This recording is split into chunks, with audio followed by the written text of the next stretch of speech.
Video game adaptations, the new bread and butter of Hollywood. Whether it be Fallout, Uncharted, The Last of Us, The Witcher, Cyberpunk, League of Legends, or even Pokemon or friggin' Cyberpunk. Video game adaptations in the last couple years of the 2020s have proven themselves to be a very large draw for financial gain and also for awards, mainly on the TV spectrum. Though that might change with Weapons, Evil, Resident Weapons coming out this year. Nevertheless, though, my question in this video is what makes a good video game adaptation, because even though I miss the shows and movies I've mentioned, here some of them have good reviews, a decent amount of them also still have incredibly middling reviews, such as the Uncharted movie, the Witcher series, and, God forbid, Devil May LARP. All of them taking highly popular game franchises, adapting them, and completely missing what made them unique, fun, and or really interesting in the first place. So the question still stands on how do you make a good video game adaptation?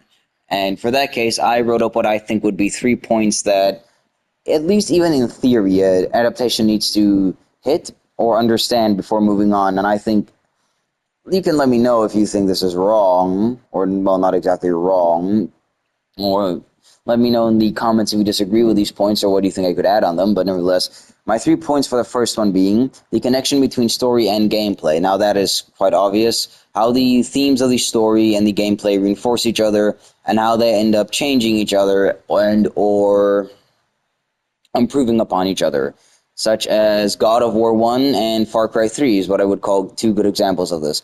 God of War 1 being, both games being hyper violent and hyper fun as well, though the forms of violence in both games serve different purposes.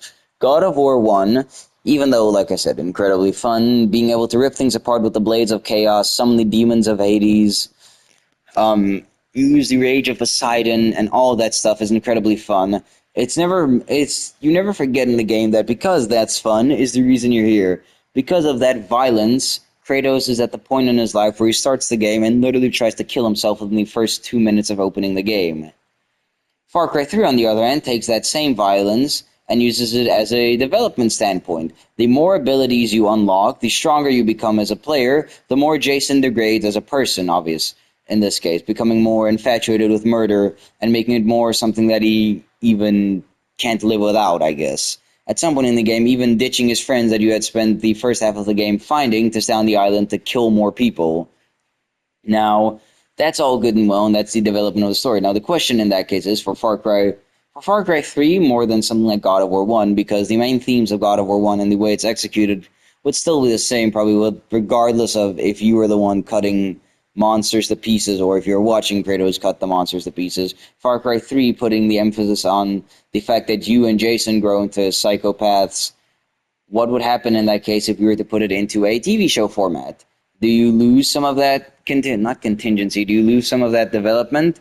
Does the development feel different? Do you need to spend more time in the story now? Do you need to add more scenes or new scenes where Jason now has time to build as a person, where he has to learn these skills and grow as a murderer in the show? It's questions like these is what I mean when I say the story and the gameplay. And a lot of times, sometimes I've seen with some adaptations, something like the God of War series, being adapted now, people take that question and they ignore it. In case in point, I think a showrunner or something say he hadn't even played God of War 2018, but he'd watched the cutscenes, and missing a crucial point of the entire story of God of War 2018 being the gameplay, because even though the relationship between Kratos and Atreus grows in the cutscenes, it's in between the gameplay that Kratos and Atreus as bond really develops, because as you upgrade Atreus, so speaking, I guess, in the fancy term, Kratos' trust of Atreus grows, which leads more and more into how the story goes as well. If that makes sense. If I understood it all wrong, then please let me know I'm wrong and I need to eat lemons for the rest of my life. Next question would be the story and scope size. Now this mainly correlates to whether it should be a TV series or a movie. Now in that case, I mean, mainly once again to the story, which medium suits the story the best. For this, I'll take Red Dead Redemption 2 and Devil May Cry, or something as Devil May Cry Yes, DMC has always been character focused, and we've always had time and scenes with characters and whatnot. The most character driven entry in the whole series is still Devil May Cry 3. Need I remind you that's the game that, aside from the intro cutscene, starts with Dante washing his hair and killing a bunch of demons while eating pizza and breaking a record box. What I'm trying to accomplish by saying that is simply Devil May Cry as a series does care about its characters, but its characters never take as much screen time as something like Red Dead Redemption. Red Dead Redemption 2 does. Therefore, in this case, I would say something like Devil May Cry would work better in terms of a movie instead, giving the action and whatnot more time to talk than the characters. Maybe let's take two fight scenes for this case, right before and after a battle with Virgil. Maybe potentially the first fight when Dante gets his new devil trigger. For first time before fighting, Dante's as cocky as ever, normally moving, using gameplay tactics and whatnot as we all come to expect from him. But one after unlocking Devil Trigger, we notice a complete shift in Dante's fighting style, and he is almost. And for those couple moments and for those couple scenes going forward, he is totally haphazard, playing more akin to what you would call a combo mad player, just looking like a schizophrenic swinging a sword around. Stuff like that could work in the terms of a shorter runtime of a movie, and then still give us the character scenes. As once again, like I said, Devil May Cry is in a series that really occupies itself with taking long moments to sit and really discuss the methods and the motivations of these characters, which is exactly where you then fall into the habit of the DMC animated series, where they decided to not only not adapt the characters as they were originally written or with some of the original source material we have, but instead just do its own thing as well, though that's its own story and own stupidity. Nevertheless, Red Dead Redemption 2 is something that, even when adapted, would work better as a series and not as a movie. Why I say movie? Because I've actually had a couple friends and we've talked about it. They said a movie's budget and scope would work better for Red Dead 2 in terms of the story scale, but once again, what I tell them in that case is that most of Red Dead 2's character work happens in horseback riding, which you can't spend a whole movie just horseback riding.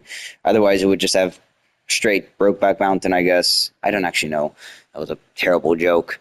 Nevertheless, though, Red Dead Redemption 2's story would only work when adapted in a long-form TV series, considering how much time is spent on horseback riding, dancing at the camps, going off hunting with characters, and so forth. That is what I mean with the second point. So to understand that, we need to now, well, I guess that is understood. Now on to the third and final point of this video. That would quite simply be, in my case, my notes flashed out for a second there. The story necessity. What does story necessity mean in this case? I mean, how, if you're going to adapt it, let's say you've taken into account the gameplay. You've taken into account how the gameplay and the story affect each other. You've taken into account how the story and the sides would work perfectly. Now the question is... Oh, terribly sorry about that. Now the question then is... How necessary is some type of the story? Now what I mean in this case is to take a look at the adaptation of Fallout and then Resident Evil. Not including... I was going to say Clive Barker... Zach Regger's Resident Evil coming out this year. I will discuss that right now. But specifically the existing adaptations. Fallout as a show, even though we do have a basic outline for what has to happen in most of the main games, Fallout as a show has decided to go with a original storyline, instead taking the elements that we all know from the game and characters and certain events and bridging it into its own kind of original. Well, not original, original. Into its own kind of original story, still set in the world and still giving us new info and things on the world itself. Whereas the original Resident Evil adaptations, not talking about the absolute peak that is the insanity of the CG movies, I'm talking about the Mila Jovovich movies, decided to go with an original story and also tried featuring many elements of the cast and crew, but completely missed how certain characters need to interact, how certain characters function as characters, and how certain events should play out. Now, moving into Zach Regger's for that case, we don't know what he's is going to be like. Zach Regger's Resident Evil also seems to be a original adaptation, so we don't know if the story is going to fall on its face in that case or if it's going to work out as well. Only time can tell. But with that being said, those are the three elements I think work best for an adaptation. And I think understanding those three elements would make even like I said, in a theoretical point of view, just getting a point started, I think that would getting those three elements down would already put your adaptation on a better starting point than some of the other ones that have come out today. And with that being said, I've said that so many times in this video, that is all I really have on those points. And I think it is important still to keep in mind that this is a big industry going on at the moment, and it's very likely we're still going to get a lot of good and a lot of bad adaptations. But even still, as fans, we're also allowed to ask and wonder why we can't get good adaptations when certain things are able to be done well. Unless you're a Berserk fan, then the brand of sacrifice has been put on any studio that would dare adapt it, and it will probably burn down within weeks of being announced. And a secret point that I didn't put on the list, but I just remembered actually, is the relevance of the game itself. Now, that's a pretty obvious one. If you were to adapt it, how much of the existing fan base would be able to bring in a profit versus how much new people would you be able to bring in as a profit? Because in this case, what I mean is, if every game that I think would be amazing adaptations were to be adapted, then we'd be sitting with a 3-season Resistance series, Killzone series, Ninja Gaiden, Metal Gear, and Infamous as well. Though these are games, except Metal Gear, but honestly, can Metal Gear really be adapted? Nevertheless, though, the other games I mentioned, as good as they would be in terms of adaptations and the lore that already exists in the universes and stories being told, especially something like Resistance and Killzone, for all the memes it has from the outside, going into the lore of the universes reveals something that could be genuinely interesting to watch, especially Resistance. It's simply not a big enough name that it probably would draw in a good enough crowd to be adapted, unless it were some like passion product and some like Christopher Nolan guy or like Jonathan Nolan said that it wanted to adapt Resistance. It probably wouldn't. So yeah, though that's all I really have for this video. It's not that long, but I just wanted to discuss this a bit. If you think any of these points are worthwhile or any of these are worth discussing or some of them are wrong, let me know in the comments, or just let me know your thoughts on the upcoming adaptations in general, and what do you think some adaptations of upcoming media need to avoid to really hammer down and really get the success through that all these studios obviously want, and really make an adaptation that could both serve as something unique and something the fans would also want. With that being said, for the last time, that's the end of this video. Thank you for watching, and have a great time of day in whatever part of the world you're in.